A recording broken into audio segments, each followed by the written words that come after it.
Hi hello ಸ್ನೇಹಿತರೆ, ಎಲ್ರಿಗೂ ನಮಸ್ತೆ. ಇವತ್ತು ನೋಡಿ ನಮ್ಮ ಕಿಚನ್ ಕೋಣೆಯಲ್ಲಿ ಹೊಗೆ ಬೋನನ್ನು ಕಟ್ಟಿಸ್ತಾ ಇದ್ದೇವೆ ನಾವು. ಹೊಗೆ ಬೋನು ಅಂದರೆ ಇದು ಕಟ್ಟಿಗೆಯಲ್ಲಿ ನಾವು ಇದು ಮಾಡ್ತೇವಲ್ಲ, ಒಲೆ ಮಾಡ್ತೇವಲ್ಲ, ಅಂದರೆ ಅಡುಗೆ ಮಾಡ್ತೇವಲ್ಲ, ಆ ಒಂದು ಅಡುಗೆ ಮಾಡುವಂಥ ಸಮಯದಲ್ಲಿ ಆ ಕಟ್ಟಿಗೆ ಒಲೆಯಲ್ಲಿ ಏನಾಗುತ್ತಪ್ಪ ಅಂತಂದರೆ ಆ ಹೊಗೆ ಎಲ್ಲ ನಮ್ಮ ಕಣ್ಣಿಗೆ ಬರುತ್ತೆ ಮತ್ತು ಮನೆಯಲ್ಲೆಲ್ಲ ತುಂಬ್ಕೊಂಡ್ಬಿಡುತ್ತೆ ಹೊಗೆ ಕಟ್ಟಿಗೆಯಲ್ಲಿ ಅಡುಗೆ ಮಾಡೋದ್ರಿಂದ. ಅದಕ್ಕೆ ಪರಿಹಾರವಾಗಿ ಆ ಹೊಗೆ ಮನೆಯಲ್ಲಿ ಆಡಬಾರ್ದಪ್ಪ.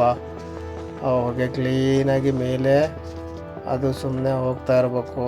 ಅದಕ್ಕೋಸ್ಕರ ನಾವೇನು ಮಾಡ್ತಾಯಿದ್ದೀವಿ ಅಂತಂದರೆ ಆ ಹೊಗೆ ಬೋನು ಅಥವಾ ಹೊಗೆ ಗೂಡು ಎಂಬುದಾಗಿ ಅಂಥೇಳಿ ಇದನ್ನು ಕರೀತಾರೆ. ಇದರ ಉಪಯೋಗ ಏನಪ್ಪ ಅಂತಂದರೆ, ನಾವು ಕಟ್ಟಿಗೆಯಲ್ಲಿ ಅಡುಗೆ ಮಾಡೋದ್ರಿಂದ ಅಡುಗೆ ಒಲೆಯಲ್ಲಿ ಏನಾಗುತ್ತೆ ಅಂತಂದರೆ ಆ ಕಡೆ ಈ ಕಡೆ ಎಲ್ಲ ಕಡೆ ಸ್ಪ್ರೆಡ್ಡಾಗಿ ಮನೆ ತುಂಬ ಹೊಗೆ ತುಂಬೋದು ತಪ್ಪುತ್ತೆ. ಮತ್ತು ನಮ್ಮ ಕಣ್ಣಿಗೆ ಕೂಡ ಹೊಗೆ ಬರಲ್ಲ. ಅದರ ಪಾಡಿಗೆ ಅದು ಸೀದಾ ಆ ಹೊಗೆ ಬೋನ್ ಹಿಡ್ಕೊಂಡು ಹೊಗೆ ಸೀದಾ ಮೇಲ್ಗಡೆ ಹಂಚಿನ ಮೇಲೆಲ್ಲ ಅದು ಅದರ ಪಾಡಿಗೆ ಅದು ಹೋಗ್ತಾ ಇರುತ್ತೆ.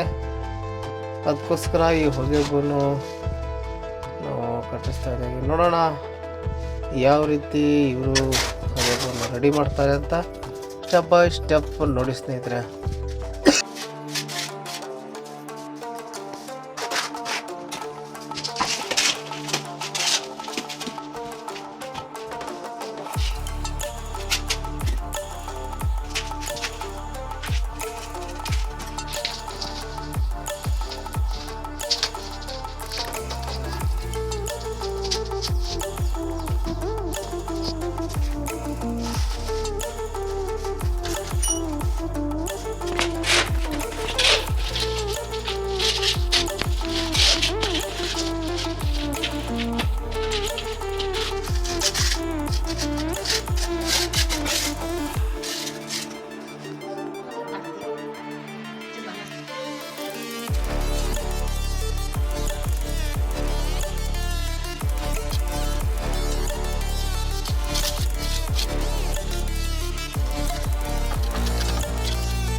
ನೋಡಿ, ಈ ಥರ ಹೊಗೆ ಬೋನು ಕಟ್ಟಿ ಅದನ್ನು ಈಗ ಪ್ಲಾಸ್ಟರ್ ಮಾಡ್ತಿದ್ದಾರೆ.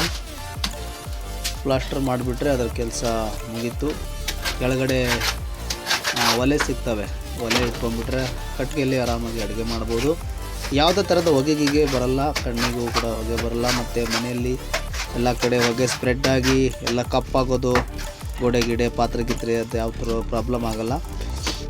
ನೋಡಿ ಈ ಥರ ರೆಡಿ ಆಯಿತು. ಮತ್ತು ಅದು ಪಾರ್ಟಿಕಲೆಲ್ಲ ಹಾಕಿದಾರಲ್ಲ, ಅದು ಸ್ಟೆಪ್ ನಾವೇನಾದರೂ ಇಟ್ಕೊಳ್ಳಿಕ್ಕೆ ಡಬ್ಬಿ ಗಿಬ್ಬಿ ಪಾತ್ರೆ ಗಿತ್ರೆ ಗ್ಲಾಸು ಅವೆಲ್ಲ ಇಟ್ಕೊಳ್ಳಿಕ್ಕೆ ಈ ಥರ ರೆಡಿ ಆಯಿತು. ಸಖತ್ತಾಗಿರುತ್ತೆ. ಯಾರಾದರೂ ಈ ಹೊಗೆ ಬೋನು ಕಟ್ಸೋರಿದ್ದರೆ ದಯವಿಟ್ಟು ನಮ್ಮ ಕಾಂಟ್ಯಾಕ್ಟ್ ನಂಬರಲ್ಲಿ ಸಂಪರ್ಕ ಮಾಡಿ. ನಿಮಗೂ ಕೂಡ ಈ ಥರ ಅವರು ಕಟ್ಕೊಡ್ತಾರೆ ಅಲ್ಲೇ ಬಂದು. ಹಾಗಾಗಿ ಥ್ಯಾಂಕ್ ಯು ಫ್ರೆಂಡ್ಸ್. ದಯವಿಟ್ಟು ಎಲ್ಲರೂ ಸಬ್ಸ್ಕ್ರೈಬ್ ಮಾಡಿರಿ, ಶೇರ್ ಮಾಡಿರಿ. Thank you.